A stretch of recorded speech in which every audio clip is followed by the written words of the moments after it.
Welcome back to another great guide. Today, we'll walk you through how to get templates in CapCut. To get templates, we have three basic methods. First method, use CapCut's template library. Launch the CapCut app and go to the template section on the home screen. Explore templates by categories like For You, Lyrics, or Beat. Choose a template, tap Use Template, and add your photos and videos. Next method, search online for CapCut templates. Visit social media platforms.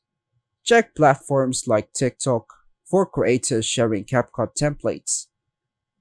Save the name, link, or account of their CapCut provided in the post or bio to access the template directly in CapCut.